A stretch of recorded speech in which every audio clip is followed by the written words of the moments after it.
किसी ने बड़ी कमाल की बात कही है, हौसले की तरकस में कोशिश का वो तीर जिंदा रखो, ज़िंदगी में सब कुछ हार जाओ फिर भी जीतने की उम्मीद जिंदा रखो। हाय गाइज, मैं नरेश कुमार। एक छोटी सी स्टोरी से आज हम सीखेंगे कि हम अपने कोई भी लक्ष्य, अपने करियर से, अपने पढ़ाई से, अपना कोई टारगेट में हम अपना ध्यान कैसे लगा सकते हैं, अपना ध्यान को कैसे बढ़ा सकते हैं। आज हम एक छोटे से गांव के एक फ़कीर बाबा की कहानी की बात कर रहे हैं।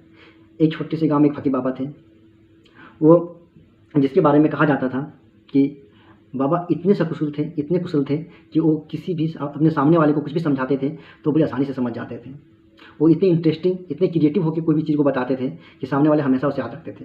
और बाबा धीरे धीरे बहुत ज्ञान की बातें करते थे। धीरे धीरे इतने फेमस हो गए, इतने पॉपुलर होने लगे कि वो उस राज्य के राजा तक की बात पहुँची कि हमारे राज साम्राज्य के एक छोटे से गाँव में एक फ़कीर बाबा है जो बड़ी ही क्रिएटिव, बड़ी इंटरेस्टिंग से ज्ञान को देते हैं। राजा को भी लगा कि क्यों नहीं उस महान महापुरुष फ़कीर बाबा से मिला जाए और हम भी कुछ उससे ज्ञान लें। और अपने मंत्री को बोलते हैं कि एक दिन चला जाए बाबा से मिलने के लिए, अपने सेनापति को तैयार करो। मंत्री बोले जैसी आपकी इच्छा। सभी सेना को तैयार किया गया, जोर शोर से ढोल नगाड़े के साथ बाबा के आश्रम की ओर राजा जी निकल पड़े। जो ही बाबा के आश्रम के पास राजा पहुंचते हैं, वो बाहर से ही देखते हैं कि बाबा एक गड्ढे को खोद रहे हैं। वो बाबा को देखते हैं और सोचते हैं कि छोटा सा कार्य तो उनके शिष्य भी कर सकते थे, लेकिन बाबा गड्ढे क्यों खोद रहे हैं। फिर कुछ इंतजार करते हैं कि बाबा हो सके इधर देखे, लेकिन बाबा अपने काम में मगन रहते हैं।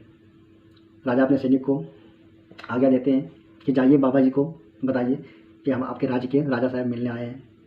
सैनिक जाते हैं बाबा जी के पास, बाबा जी को बोलते हैं कि बाबा जी आपके राज्य के जो राजा साहब हैं वो आपसे मिलने के लिए आए हुए हैं। फ़कीर बाबा अपने काम में मगन रहते हैं, कुछ नहीं सुनते हैं। सेनापति के बात के कानों तक जू नहीं रेंगते हैं, वो अपने काम में मगन रहते हैं। सेनापति रिटर्न आते हैं, राजा को बताते हैं कि मैंने तो आपका आदेश उसे दे दिया, लेकिन फ़कीर बाबा की ओर से कोई रिस्पॉन्स नहीं आया। उसने कोई बात ही नहीं बोली, ना मेरे बात को ध्यान दिए, वो अपने काम में ही मगन थे। राजा को थोड़ा ख़राब लगा। उसे लगा कि मेरे सेनापति के सामने मेरा अपमान कर रहे हैं बाबा जी।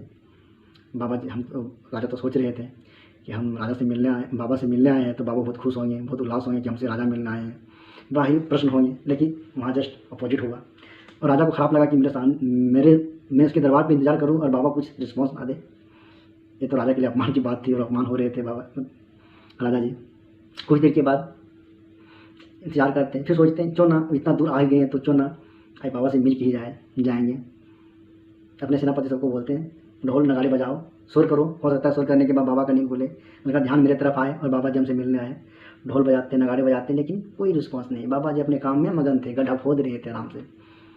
गड्ढा खोदने के बाद बाबा जी निकलते हैं और राजा के पास आते हैं और बड़ी शांत प्रभाव से बोलते हैं, नमस्कार, आपको मेरे आश्रम में स्वागत है। राजा जी तो गुस्से से लाल थे, इतना देर से उसके बाहर इंतजार कर रहे थे और बाबा जी कुछ रिस्पॉन्स नहीं दे रहे थे, इसलिए बाबा जी तो गुस्से से थे। उसने कहा, एक ऐसा नमस्कार है, एक ऐसा स्वागत है, हम आपके इंतज़ार में आपके आश्रम के बाहर कब से खड़े हैं और आप एक बार मेरे सेनापति का, मेरे आदेश का कोई रिस्पॉन्स नहीं दिए और अभी आप बोलते हैं नमस्कार, आइए आपका स्वागत है।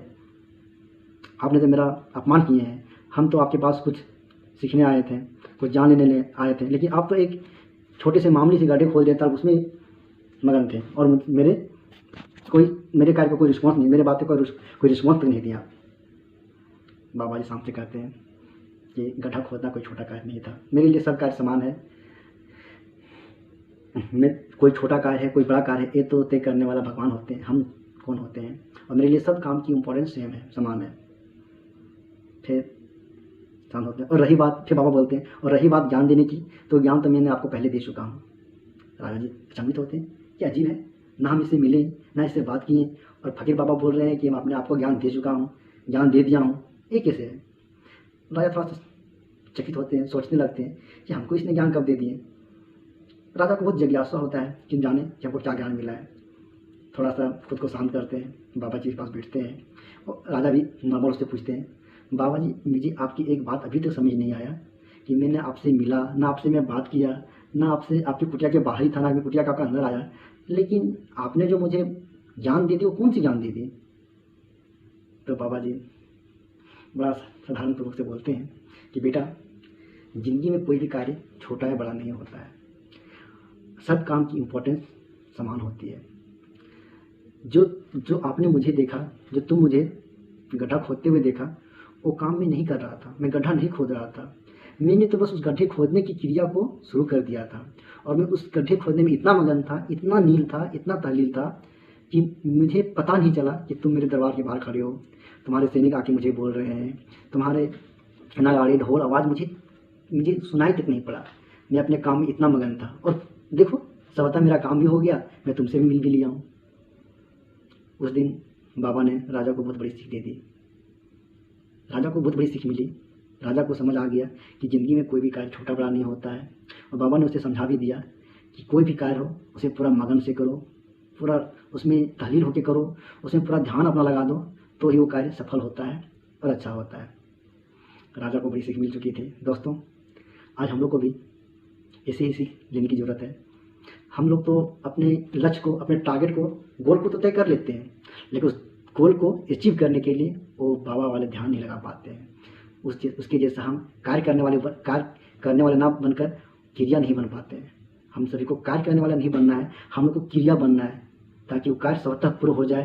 क्रिया का मतलब हुआ कि आप पूरी तरह से उसमें लीन हो जाएं, उस काम में आप उसका इतना गहराई तक पहुंच जाएं, इतना गहराई तक नहीं, इतना गहराई से ध्यान लगा दें कि वो कार्य हो भी जाए और आपको पता भी ना चले कि मेरा कार्य हो चुका है। अपने गोल को टारगेट करने से पहले एक बार अपना मन पसंदीदा देख लिया, क्या उस टारगेट में आपको मन है, उसमें आपको दिलचस्पी है। यदि आप दिलचस्पी है तो ही टारगेट को चूज करें और उसमें पूरा मन लगा दें और आप उसे सफल बनाएं। मन लगा के करने से ही कोई चीज़ आसानी से उसमें सफल पाते हैं। दोस्तों, आप कोई भी कार्य करें तो उसमें 100% अपना मन लगाएं, तो आप स्वतः आप उसमें हासिल कर लेंगे, अपनी विजय हासिल कर लेंगे। Thank you.